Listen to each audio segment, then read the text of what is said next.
don't know how I can explain how strongly I believe that much of our national identity and the value of being an American citizen in a lot, it's just so closely related to our public lands, I think.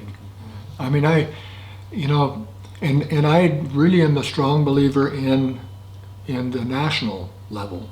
You know, in other words, I don't believe that we'd be in the same place if we turned all these national lands over to states. I think it's a good thing for us. That's a good thing that we have state lands, and the states are good managers, and I'm not arguing that. But I think that some states would have a more short-sighted view of it, that would be more, you know, when things got tough, maybe let's sell off a bunch of it. Other states wouldn't. I mean, I think we'd have a completely different situation. I think what makes Montana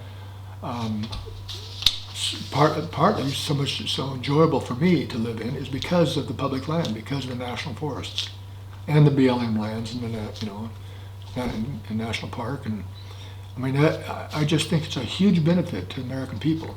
And I just think when people get to wanting to argue about somehow we have to devolve these lands, you know, and give them, you know, turn them over to the states or turn them over to counties or privatize them, they need to go live in some of the eastern states for a little while, where there's just very, very, very few public lands. And Kansas.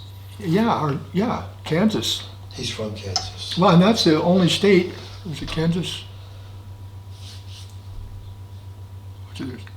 No, I think it's Iowa. It's the only state west of Mississippi that doesn't have any national forests or grasslands. There is No BLM grassland, land. yeah. Yeah. There's grassland in Kansas. Yeah, Kansas has the Pawnee, I think it is.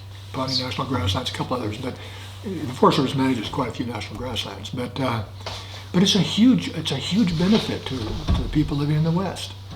I mean, you know, you can go hike. You don't have to pay anybody. You know, you don't have to get permission. You can just go out and hike, and you can camp, and you can do things, and you can enjoy it.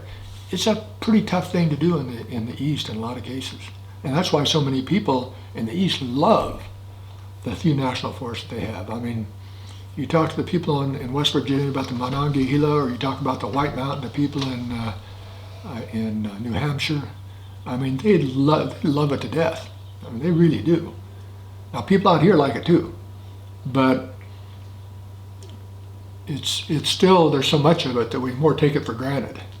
And in the East, where they don't have much of it, no, they don't take it for granted. And that's one reason so many people from the East come out here to visit and enjoy the public lands here in Montana and other places in the West. Yeah, I mean, I just think I think that the foresight of Teddy Roosevelt and Gifford Pinchot, I think we're huge benefactors from that foresight. I mean, huge. And if we were the generation that let that slip away with, then shame on us.